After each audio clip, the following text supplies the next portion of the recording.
Hello friends, आप सभी का स्वागत है इस नए वीडियो में। आज हम लोग जो हमारी सीरीज चल रही थी मैथ्स 2 की AKTU यूनिवर्सिटी की सेकेंड सेमेस्टर की जो सीरीज हम लोगों ने शुरू किया था, उसका आज लेक्चर नंबर 8 होने जा रहा है। लेक्चर नंबर 8 है, तो चलिए देखते हैं। हम लोग केस नंबर 4 को केस 4 को हम लोगों ने सीखा था कि क्या होता है और कैसे सॉल्व करते हैं केस 4 के पीआई को। तो केस 4 के लिए देखा था, तो केस 4 क्या था हमारा, क्यों क्या होता था, e⁴ax इंटू वी होता था। इस फॉर्म में होता था कि e⁴ax हो और v हो। v क्या होता था हमारा, कोई भी फंक्शन होता था x का। तो यहाँ पे क्या, ये कोई भी फंक्शन x का एक्सपोनेंशियल फंक्शन के साथ में मल्टीप्लाई होता था, तो हम लोग उसका पीआई कैसे निकालते थे, ये लास्ट वीडियो में हम लोगों ने देखा था। तो पीआई कैसे निकालते थे भाई, इसका f ऑफ d होता था इंटू क्यों होता था। तो और यहाँ पे फिर f ऑफ d की कुछ भी जो भी फंक्शन होता था f ऑफ d और क्यों हो जाता था e⁴ax इंटू वी। फिर क्या करते थे, ये जो फंक्शन लिखा है e⁴ax, ये किसके जो फंक्शन f ऑफ d है इसके राइट साइड में लिखा होता था, तो हम लोग इसको कहाँ शिफ्ट करते थे, लेफ्ट साइड में शिफ्ट कर देते, लेफ्ट साइड में शिफ्ट कर देते थे। उसके बाद जिस टाइम पे शिफ्ट करते थे उसी समय d को d प्लस a से रिप्लेस भी कर देते थे। तो ये हो जाता था हमारा f d प्लस a फिर इंटू वी। और फिर ये हमारा इससे कोई मतलब नहीं होता था। फिर हम लोग क्या करते थे, इस वाले पूरे पार्ट को सॉल्व करते थे बस अकेले, और ये पार्ट केस 2 या केस 3 के तरीके ट्रीट होता था। वी जैसे कोई फंक्शन साइन एक्स मिल गया या कोई अलजेब्रिक फंक्शन मिल जाता था, तो उसके हिसाब से सॉल्व कर लेते थे। ये हमारा केस 4 था। हमने इस पे दो कुछ एग्जाम्पल भी करके देखे थे।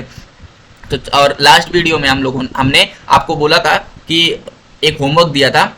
क्या था हमारा होमवर्क, CF निकालना था। CF किसका निकालना था, कौन से फंक्शन का, ये दिया था ना, d² minus 3d plus 2 y is equal to x e⁴3x। यही फंक्शन था हमारा। लास्ट वीडियो में हम लोगों ने इसी एग्जांपल को सॉल्व किया था। इसका CF निकालने के लिए मैंने बोला था, तो आई होप आप लोगों ने निकाल लिया होगा। चलिए चेक करते हैं क्या होता है आंसर इसका। तो d² minus 3d plus 2 is equal to 0। CF ये है। CF निकालने के लिए हम लोग क्या करते हैं, पहले ऑक्सिलरी इक्वेशन को लिखते हैं। ऑक्सिलरी इक्वेशन लिखने के लिए क्या करते हैं, d को m से एंड y को 1 से रिप्लेस करते हैं। यहाँ पे जो y था उसको 1 से रिप्लेस करेंगे, लिख लेते हैं अभी। यहाँ y जो है उसको 1 से रिप्लेस करेंगे और d को m से रिप्लेस करेंगे, तो क्या बन जाएगा, m² minus 3m plus 2 is equal to 0। ये फंक्शन बन गया। अब इसमें कुछ नहीं करना, देखिए यहाँ पे क्या लिखा है, मिड टर्म स्प्लिटिंग से इसको फैक्टराइजेशन कर देते हैं। तो ये m² minus 2m minus m plus 2 is equal to 0। यहाँ m कॉमन लेंगे, m माइनस 2 माइनस 1 कॉमन ले लेते हैं, m minus 2 is equal to 0। तो यहाँ क्या आ गया, m माइनस 2 m माइनस 1। ये इजी था, मैंने इसीलिए आपको बोला था खुद से CF निकाल लीजिएगा। तो ये आ गया हमारा। फैक्टर क्या आ जाएंगे, एक m की वैल्यू आ जाएगी 2, दूसरा क्या आ जाएगा 1। और दोनों फैक्टर कैसे आ रहे हैं, रियल आ रहे हैं और कैसे हैं, डिफरेंट हैं। तो जब फंक्शन के ऑक्सिलरी इक्वेशन के रूट्स रियल होते हैं और डिफरेंट होते हैं, तो CF क्या लिखा जाता है, CF will be c1 e⁴m1x plus c2 e⁴m2x। ये क्या हो जाएगा, c1 e⁴m1x की वैल्यू क्या है 2x प्लस c2 e⁴m2x की वैल्यू क्या है 1x। तो ये हो जाएगा हमारा CF। और PI क्या था वो हम लोगों ने लास्ट वीडियो में डिस्कस कर ही लिया था। तो आई होप आप लोगों का भी यही आंसर आया होगा। चलिए आज शुरू करते हैं हम लोग केस नंबर 5। केस नंबर 5 को शुरू करने से पहले आज हम सबसे पहले सीखेंगे पार्शियल फ्रैक्शन कैसे करते हैं, क्योंकि केस नंबर 5 पढ़ने से पहले हम लोगों को पार्शियल फ्रैक्शन आना चाहिए, तभी हम लोग केस नंबर 5 को सॉल्व कर पाएंगे अच्छे से। उसमें यूज हुआ है पार्शियल फ्रैक्शन का। तो शुरू करते हैं आज का सेशन, और आज के सेशन में हम लोग पार्शियल फ्रैक्शन पढ़ेंगे।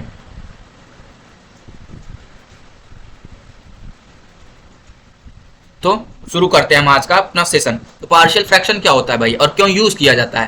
पहला चीज, पार्शियल फ्रैक्शन होता क्या है और यूज क्यों किया जाता है, ये है। तो लास्ट क्लास में आप लोगों ने क्लास 12th में आपने पढ़ा होगा इंटीग्रेशन पढ़ा था। तो वहां पे आपने पार्शियल फ्रैक्शन करके इंटीग्रेशन किया था। क्यों किया था, देखिए मैं आपको यहाँ इंट्रोड्यूस कराता हूँ थोड़ा, जैसे एग्जाम्पल से पहले समझते हैं। तो पार्शियल फ्रैक्शन कब करते हैं, मान लीजिए हमारे पास कोई फंक्शन लिखा है y is equal to 1/x plus 1। एक ये फंक्शन लिखा है, एक फंक्शन लिखा है 1/x² प्लस 1।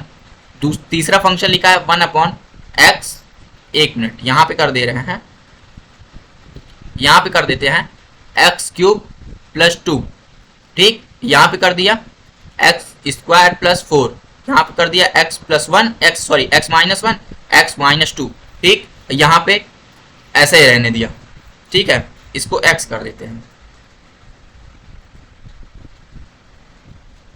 यहाँ पे एक्स कर दिया। मैंने यहाँ पे देखिए 3 एग्जांपल्स को लिखे हैं, 3 एग्जाम्पल 1 है, 2 है और 3 है, 3 एग्जाम्पल को लिखा है। अगर पहले वाले एग्जाम्पल को कंसीडर करें तो ये ऊपर वाले को हम लोग न्यूमिनेटर बोलते हैं, इसको डिनोमिनेटर बोलते हैं। तो डिनोमिनेटर की पावर कितनी है यहाँ पे, अगर यहाँ पे डिनोमिनेटर की पावर देखें तो डिनोमिनेटर की पावर न्यूमिनेटर की पावर से ज्यादा है। अगर यहाँ पे देखें डिनोमिनेटर की पावर न्यूमिनेटर की पावर से ज्यादा है।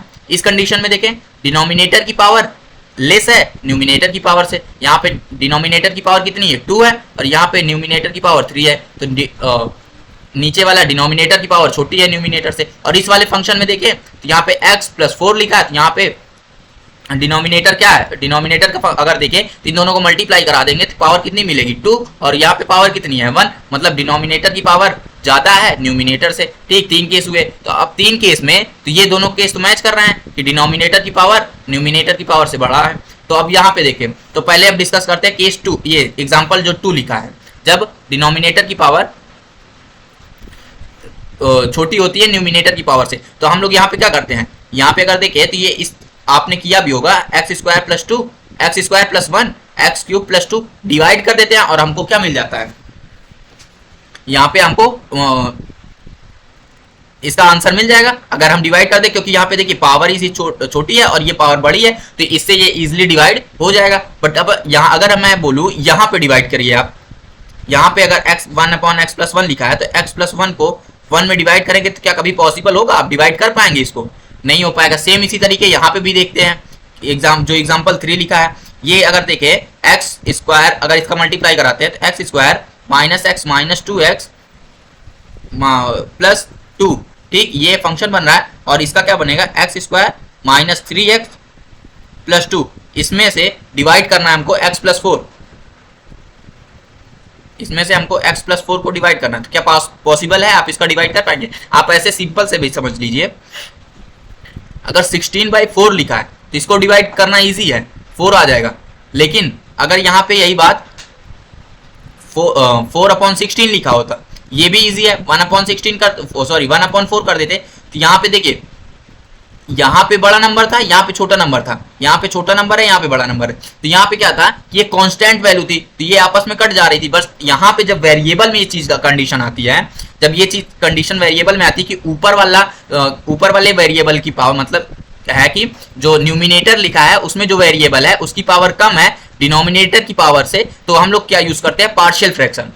आई होप आपको समझ में आया होगा कि मैं क्या कह रहा हूँ। पार्शियल फ्रैक्शन कब यूज करते हैं भाई, जब फंक्शन लिखे हो डिवीजन में, जब फंक्शन लिखे गए हो डिवाइड में और डिनोमिनेटर की पावर ज्यादा हो न्यूमिनेटर की पावर से, तब हम लोग यूज करते हैं पार्शियल फ्रैक्शन। तो चलो इसके कुछ एग्जांपल करके देखते हैं। तो पहला एग्जांपल अगर देखें y is equal to 1 upon x plus a x minus a, ये लिख दिया। तो यहाँ पे देखिए डिनोमिनेटर की पावर कितनी है 2 और न्यूमिनेटर की पावर 0 है, क्योंकि यहाँ पे x की पावर 0 करेंगे तब 1 मिलेगा। तो ये है। अब इसका अगर हम लोगों को इंटीग्रेशन करना होगा, अगर इसका इंटीग्रेशन करना होगा, क्योंकि हम लोग केस 5 पढ़ेंगे तो केस 5 में इंटीग्रेशन करना है, या इसी तरीके एक फंक्शन है, क्योंकि हमको कुछ भी फंक्शन मिल सकता है क्यूब का ना, तो इसलिए तो अब अगर हमको इसका इंटीग्रेशन करना होगा तो इंटीग्रेशन का हमको इस तरीके को कोई रूल ही नहीं पता है, तो हमको क्या करना पड़ेगा, पहले इसको पार्शियल फ्रैक्शन करके अलग करना पड़ेगा। पार्शियल फ्रैक्शन कैसे किया जाता है भाई, या हाउ टू फ्रैक्शन करने के लिए हम लोग इसको लिख देंगे a upon x plus A plus b upon x minus B. आपने इसको क्लास 12 में किया भी होगा इंटीग्रेशन में। तो ये क्या हो जाएगा a upon x plus A plus b upon x minus B. अब ये देखें तो यहाँ क्या है 1 अपॉन एक्स प्लस ए, यहाँ पे आएगा x माइनस बी और a, यहाँ पे एलसीएम ले लेते हैं तो ये आ जाएगा ये प्लस बी एक्स प्लस ए अपॉन में x plus a x minus B. अब देखो मैंने ट्राई किया, इसको लेट करके चला, कि ये जो फंक्शन है, इस फंक्शन को हम लोग इस तरीके से लिख सकते हैं। यहाँ पे ए और बी क्या है, हमारा वेरिएबल, हमको कुछ नहीं पता है। ए और बी हमारा वेरिएबल हमको नहीं पता है यहाँ पे, ठीक है। और एक्स भी वेरिएबल है, वो फंक्शन में दिया और हमने वेरिएबल ए और कैपिटल बी माना है, ठीक, जिसकी वैल्यू हम लोग निकालेंगे। तो यहाँ पे इस तरीके से हमने लेट करके चला कि इस वाले फंक्शन को, ये इस वाले फंक्शन को हम लोग इस तरीके से लिख सकते हैं, a upon x plus A plus B upon x minus B तरीके से, ठीक। फिर 1 upon x plus A into x minus B को यहाँ पे क्या कर दिया, एलसीएम ले लिया। तो x plus a x minus B इधर एलसीएम हो गया, तो इसमें ये क्रॉस मल्टीप्लाई हो गया, ए में इसका और बी में इसका। यहाँ क्या बन गया, a x minus B plus B x plus a, तो ये चीज आ गई। अब हम लोग देखें तो ये डिनोमिनेटर, यहाँ का भी डिनोमिनेटर सेम है, तो ये एक दूसरे को क्रॉस चेक कट कर देंगे। तो यहाँ पे क्या बचेगा, a x minus B plus B x plus a. अब यहाँ पे क्या है, हमारे पास इक्वेशन बन गई और इस इक्वेशन से हम उसकी वैल्यू निकाल सकते हैं। देखें अगर यहाँ पे 1 is equal to a bracket में x minus B plus B x plus a, ये आ गई। अब हम लोगों को कैपिटल ए और कैपिटल बी की वैल्यू चाहिए, क्योंकि तभी हम इस इक्वेशन में यहाँ पे अगर देखें तो ये इक्वेशन नंबर 1 है, तो इसी में पुट कर देंगे तो हम इसको रिप्लेस करके ये चीजें लिख लेंगे। तो अब आइए देखते हैं, यहाँ पे अगर निकालना हुआ इक्वेशन हमारे पास 1 a x minus B plus B x plus a. अगर देखें if x is equal to b रख दें, अगर x की वैल्यू b पुट कर देते हैं क्या आ जाता है, 1 a b minus B plus b, x की वैल्यू है b प्लस a। यहाँ क्या आ जाएगा, a की वैल्यू यहाँ पे क्या हो जाएगा, ये टर्म 0 हो जाएगी और यहाँ क्या बचेगा, 1 is equal to b plus a। यहाँ पे कैपिटल b की वैल्यू क्या आ जाएगी, 1 अपॉन b प्लस a, ये आ जाएगी भाई कैपिटल b की वैल्यू, ठीक। इसी तरीके स्मॉल b a की वैल्यू भी निकालेंगे। अगर इफ x की वैल्यू रख दें, एक माइनस ए रख दें, ये अब इस वाले टर्म को हमको 0 करना है, इस वाले टर्म को 0 कर देंगे तो ये वाला टर्म आ जाएगा। माइनस ए रख दिया हमने, माइनस ए रखेंगे तो यहाँ क्या बचेगा, 1 capital A minus b, a minus B plus, sorry minus a है, ए की वैल्यू माइनस ए रख के चल रहे हैं ना, एक्स की वैल्यू माइनस ए लिए हैं, x minus A minus B plus b minus a plus a, तो ये वाला टर्म 0 हो गया। तो यहाँ पे क्या बचा, 1 is equal to x of minus A minus B. अब यहाँ पे क्या कर देंगे, एक्स की वैल्यू निकालेंगे तो 1 अपॉन एक्स, सॉरी माइनस ए माइनस बी आ जाएगा, माइनस ए माइनस बी, ये कैपिटल ए की वैल्यू है, अरे ये ए है,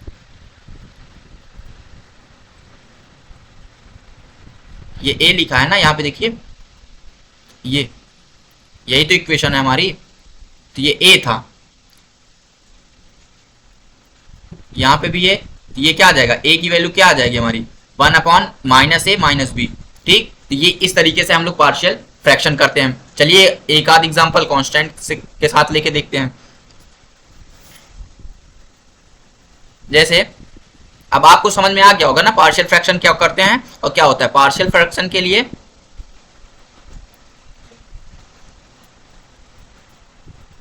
पार्शियल फ्रैक्शन कब करते हैं, जब कोई function p of x and q of x लिखा हो, ठीक है, p of x q of x लिखा हो, और ये जो p ऑफ x का फंक्शन है, इसका पावर जो power of p of x should be less than power of q of x, ठीक। ये बात कह रहा है कि जो इस फंक्शन का है p ऑफ x का है, उसकी पावर q ऑफ x की पावर से कम होना चाहिए। मतलब क्योंकि इस वाले फंक्शन की पावर बड़ी होगी, इस वाले की छोटी होगी, तो हम लोग यहाँ पे डिवाइड नहीं कर पाएंगे। तो डिवाइड नहीं कर पाएंगे क्योंकि वेरिएबल रहेगा, तो जब डिवाइड नहीं कर पाएंगे तो हम लोग को क्या करना पड़ेगा, यहाँ पे पार्शियल फ्रैक्शन करना पड़ता है तब, ठीक। अब चलिए एग्जाम्पल लेके करते हैं, एक आध एग्जाम्पल ले लें। एग्जाम्पल है हमारा y is equal to x plus 1 upon x minus 1 x plus 1, ठीक, सॉरी एक्स प्लस 2 है, ठीक। ये है, ये फंक्शन दिया है। अब अगर देखें तो न्यूमिनेटर की पावर कितनी है 1 और डिनोमिनेटर की पावर कितनी है 2। तो अब इसका हम लोगों को क्या करना पड़ेगा, डिवाइड तो ये होगा नहीं फंक्शन, ये फंक्शन अब डिवाइड नहीं होगा, तो हम लोगों को क्या करेंगे यहाँ पे पार्शियल फ्रैक्शन करना पड़ेगा। पार्शियल फ्रैक्शन कैसे करते हैं, चलिए अब करते हैं। पार्शियल फ्रैक्शन के लिए क्या लिखते हैं, x plus 1 upon x minus 1 x plus 2 is equal to a upon x minus 1 plus b upon x plus 2। ठीक, ये है, इस तरीके से लिख लेंगे कि यहाँ पे x प्लस 1 अपॉन में x माइनस 1 x प्लस 2। ठीक, अब यहाँ पे एलसीएम लेंगे तो a x plus 2 plus b x minus 1 upon में x माइनस 1 x प्लस 2, ये आ गया। ये सेम चीज से कट गया। ठीक, अब क्या बचा हमारे पास x plus 1 is equal to a of x plus 2 plus b x minus 1। अब देखिए इस वाली इसको इक्वेशन 1 मान ली, 2 मान लीजिए, इक्वेशन 2 और इक्वेशन 1 इसको, क्योंकि यहाँ पे रिप्लेस करेंगे। ठीक है, तो अब क्या करना है, हमको a और b की वैल्यू चाहिए, a और b की वैल्यू निकालना है। तो यहाँ पे दो तरीके से हम निकाल सकते हैं, एक दो मेथड बताएंगे इसका।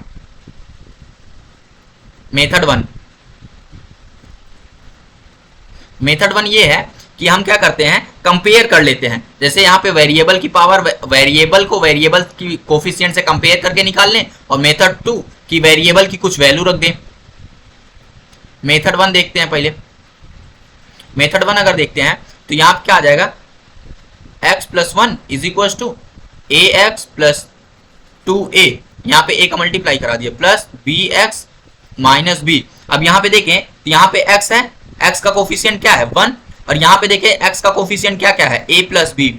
आपको दिख रहा होगा यहाँ पे क्या है ax प्लस बी एक्स लिखा है ना, तो x कॉमन ले लेंगे तो कोफिशिएंट क्या बनेगा a प्लस बी। तो ये हमारा इक्वेशन नंबर a हो गया। सेम इसी तरीके से अगर यहाँ पे देखें कांस्टेंट की कांस्टेंट क्या है 1 है, कोफिशिएंट बोल लो 1 है, तो यहाँ पे कांस्टेंट क्या है 2a माइनस बी है।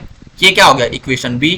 अब इन दोनों को क्या करते हैं, ऐड कर देते हैं, तो यहाँ से b प्लस का ये माइनस का चला गया, यहाँ पे क्या बचा 2, ऐड कर रहे हैं इस दोनों इक्वेशन को, तो यहाँ आ गया 3a।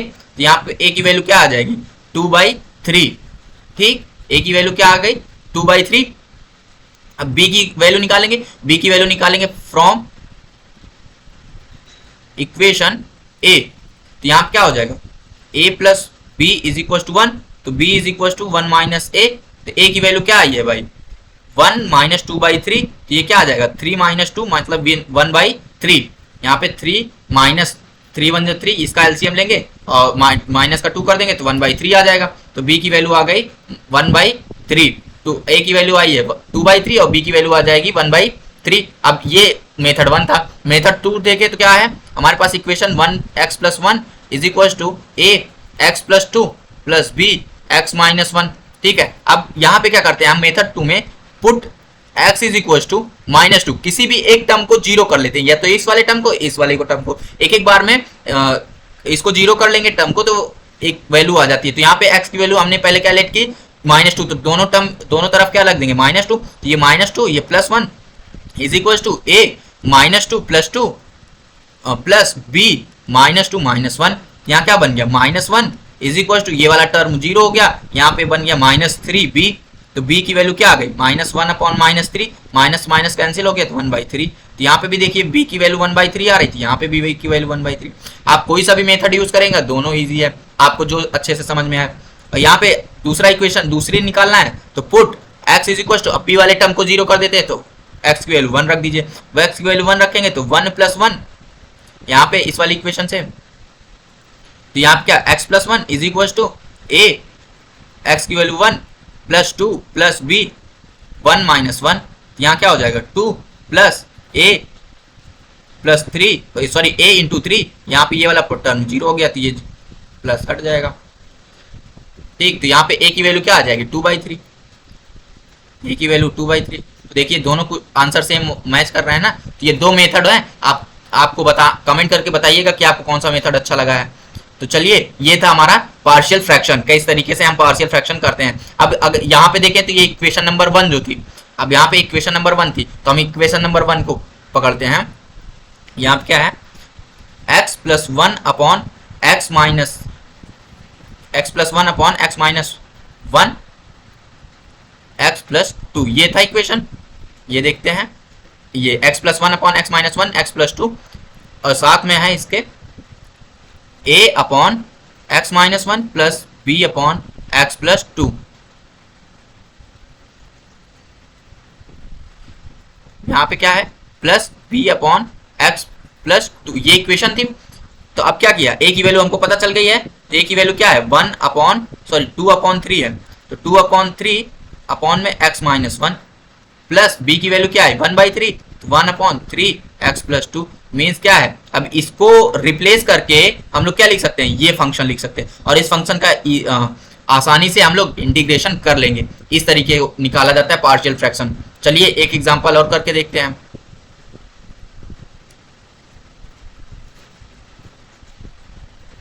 अब एग्जांपल करने से पहले मैं आपको फॉर्मेट बता देता हूं कि पार्शियल फ्रैक्शन किस किस फॉर्मेट में आपको मिलेगा, तो क्या लिखना पड़ेगा। फॉर्मेट अगर देखें,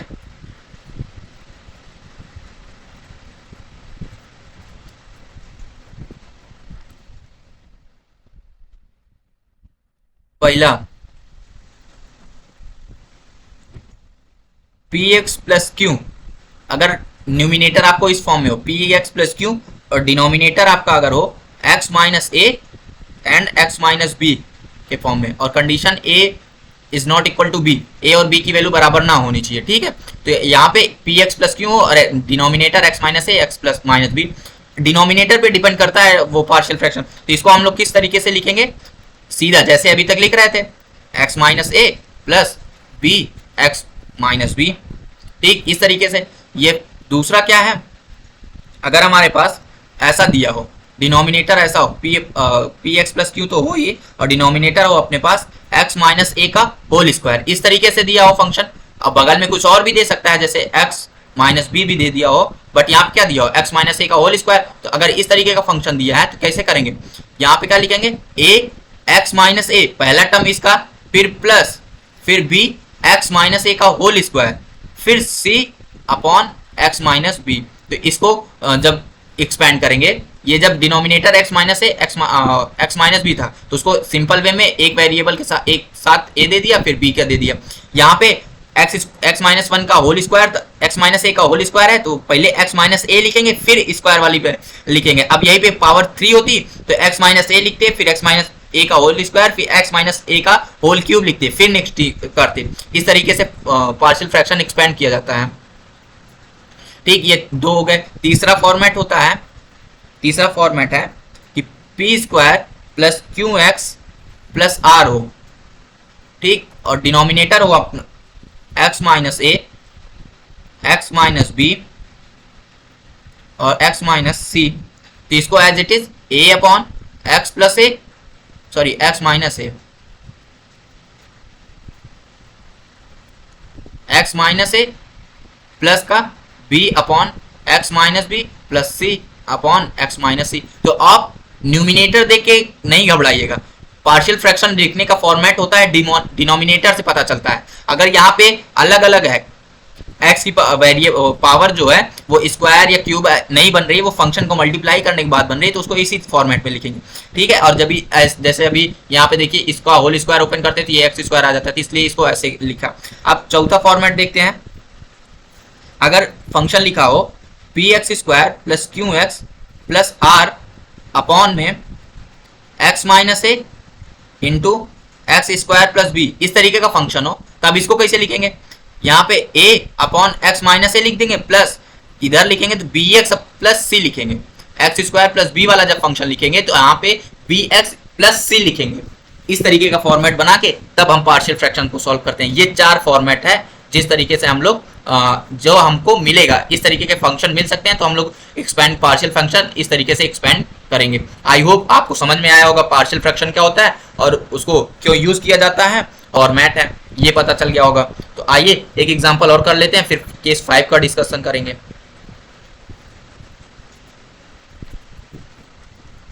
एग्जांपल है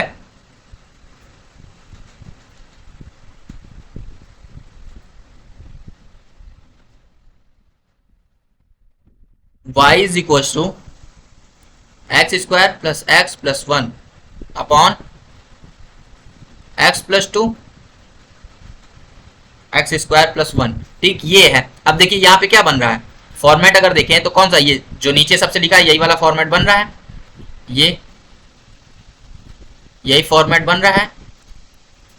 ठीक, तो इसको किस तरीके से लिखते हैं, जब यहाँ पे ये तो x प्लस ए के फॉर्म में था, ठीक है, ये एक्स स्क्वायर हो गया, तो एक्स स्क्वायर को किससे लिखते हैं, बी एक्स प्लस सी से, तो इसको as x square plus x plus one upon में x plus two x square plus one is equal to a upon x plus two ये लिखा plus B x plus c upon x square plus one, इस तरीके से लिखेंगे इसको। अब वही सेम चीज इसका फिर एलसीएम ले लेंगे, तो ये x square plus one upon में x plus two x square plus one is equal to, यहाँ मल्टीप्लाई कराएंगे तो a x square plus one से b x plus c multiply में एक्स प्लस टू अपॉन में x plus two x square plus one, तो ये denominator same हो गया, तो ये कट जाएगा डिनोमिनेटर।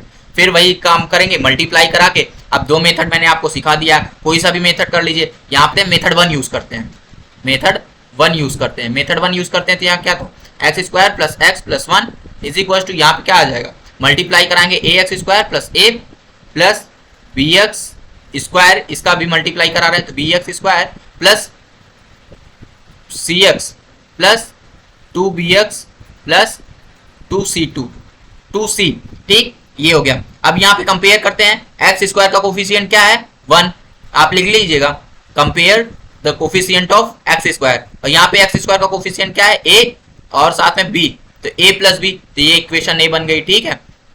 दूसरा देखिए एक्स का कोफिशिएंट इसका ये वन है, इधर एक्स का कोफिशिएंट देखेंगे तो क्या है, सी प्लस टू बी है। यहाँ पे देखिए अगर एक्स एक्स कॉमन ले लेंगे तो क्या बनेगा, सी प्लस टू बी ही तो बनेगा, तो ये क्या हो जाएगा, टू बी प्लस सी, ये इक्वेशन नंबर बी, ठीक है। यहाँ पे कांस्टेंट टर्म का क्या है, वन है, कांस्टेंट टर्म कितना लिखा है, वन, और इधर कांस्टेंट टर्म देखें तो ए प्लस टू सी है, ए प्लस टू सी है, तो ये इक्वेशन नंबर सी। अब इक्वेशन नंबर ए और इक्वेशन नंबर सी को अगर सब्ट्रैक्ट कर दें तो ए से ए कट जाएगा, बी और सी के टर्म में आ जाएगी इक्वेशन, तो हम लोग बी के साथ में एलिमिनेट कर लेंगे उसको। तो चलिए पहले ए एंड सी को डील करते हैं, इक्वेशन ए एंड सी को, तो one is equal to a plus b, one is equal to a plus two c. अब इसका सब्ट्रैक्ट करना है तो यहाँ क्या हो जाएगा, माइनस माइनस माइनस, ये ए से ए कट जाएगा, यहाँ पे क्या बचेगा, ये भी वन से वन कट जाएगा, इधर बचा जीरो, इधर बचेगा बी माइनस टू सी, मीन्स क्या हो गया, बी की वैल्यू क्या हो जाएगी, टू सी, ठीक, बी की वैल्यू क्या निकल के आई, टू सी। अब यहाँ पे देखें तो बी की वैल्यू इक्वेशन नंबर बी में, तो one is equal to equation b, sorry equation b क्या है, one is equal to one two b plus c, तो वन प्लस टू, बी की वैल्यू क्या है, टू सी प्लस सी, यहाँ क्या आ गया, one four C plus C, means five C is equal to one, सी की वैल्यू क्या आ जाएगी, वन बाई फाइव, जब सी की वैल्यू वन बाई फाइव तो बी की वैल्यू क्या आ जाएगी, टू बाई फाइव। अब जब वन और बी की वैल्यू आ जाएगी तो इक्वेशन ए से वन की वैल्यू नहीं निकाल लेंगे, इक्वेशन वन से क्या निकालेंगे, देखिए यहाँ पे one is equal to a plus b from equation a, ठीक, तो यहाँ पे one plus A plus two by five, तो उधर जाएगा तो क्या हो जाएगा, one minus two by five is equal to a, five one जा फाइव माइनस टू मीन्स क्या हो गया, three by five is equal to a, a की वैल्यू क्या इतना आ गई, थ्री बाई फाइव। तो ये था हमारा ए और बी सी की वैल्यू आ गई, ठीक। अब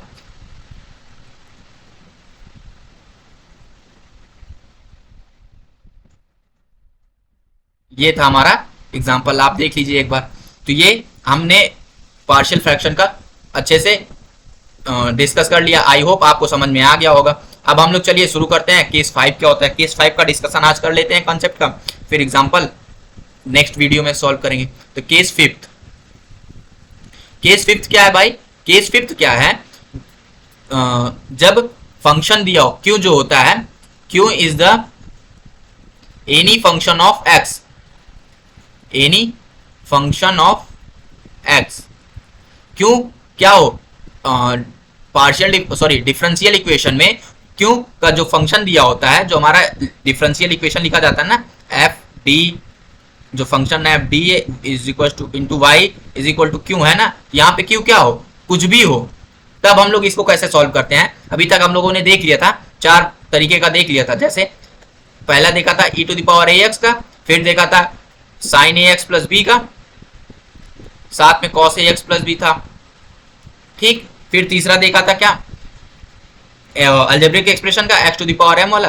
फिर चौथा केस देखा था e to the power ax into v। ये 4 केस देखे थे हम लोगों ने। अब 5वां केस क्या बन रहा है भाई, कोई फंक्शन लिखा हो, क्योंकि वैल्यू कोई भी फंक्शन हो, तो पी कैसे निकलता है, CF तो निकाल ही लेंगे, CF के लिए क्यों 0 हो जाता है, CF सेम ही है। पी निकालेंगे तो क्या होता है 1/f of d into Q, ये तो जनरल फॉर्मूला होता है, ये तो यूज ही होगा। तो यहाँ पे क्या हो जाएगा 1/f ऑफ d इंटू, क्योंकि क्यों कुछ भी होगा वो होगा।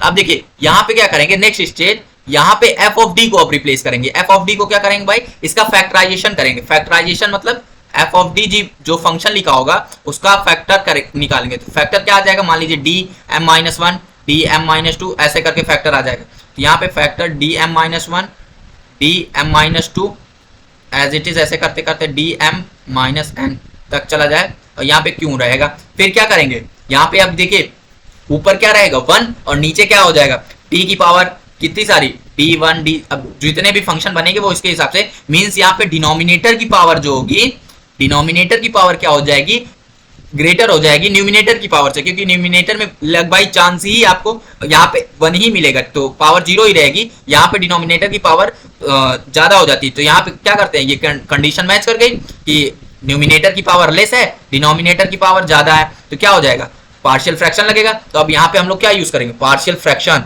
तो पहले पार्शियल फ्रैक्शन करेंगे, फिर उसके बाद इंटीग्रेशन करेंगे। तो ये है हमारा कंसेप्ट। पार्शियल फ्रैक्शन करेंगे तो क्या आ जाएगा, इसको मान लीजिए a1 dm-1 कर दिया, फिर प्लस a2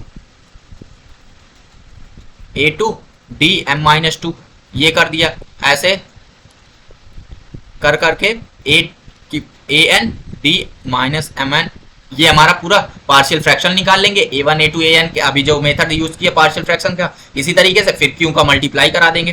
क्यू का मल्टीप्लाई करा देंगे तो क्या आ जाएगा a1 d-m1 Q plus a2 upon d-m2 Q plus ऐसे ऐसे an अपॉन d-mn क्यू, ठीक। ये आ जाएगा, मल्टीप्लाई करा दिया।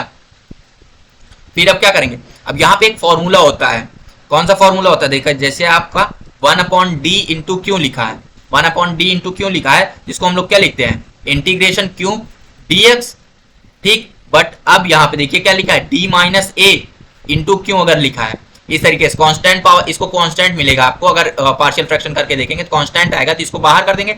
यहाँ पे देखेंगे 1/d-a इंटू क्यू, अगर इस तरीके का फॉर्म है तो हम लोग इसको लिखेंगे e टू द पावर, इसको हम लोग क्या लिखेंगे e to the power minus ax, sorry e to the power ax integration e to the power minus ax into Q dx, ये फॉर्मूला होता है।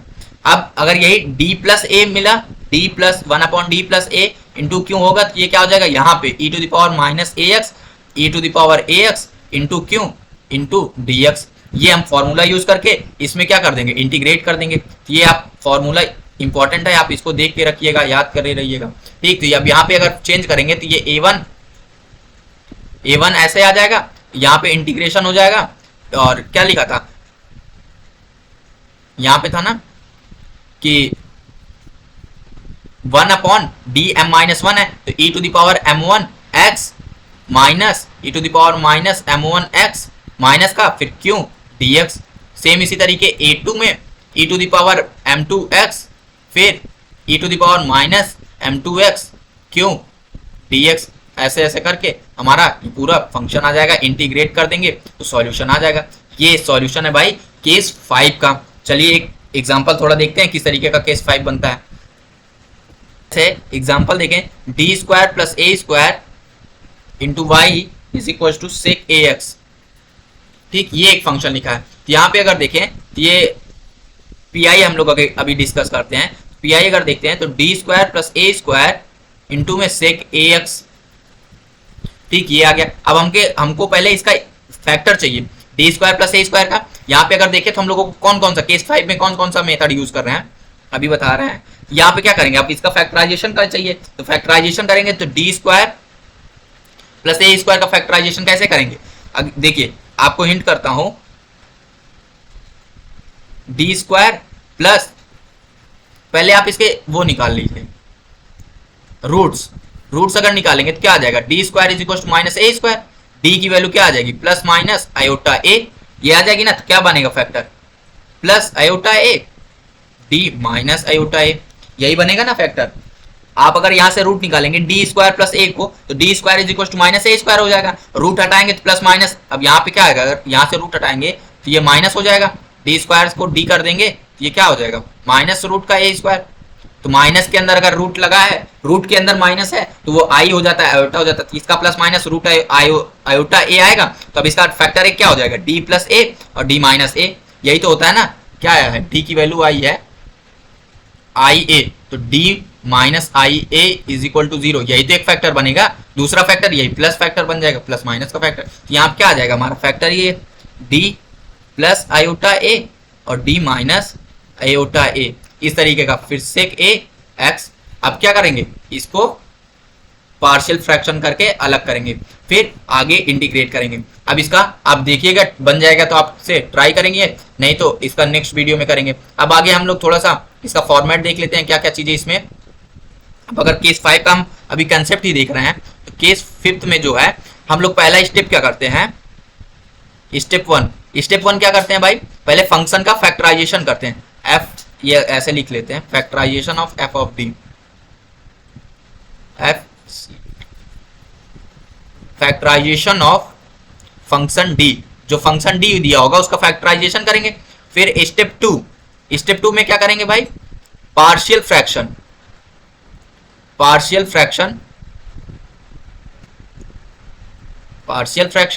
फिर तीसरे स्टेप में होगा हमारा इंटीग्रेशन।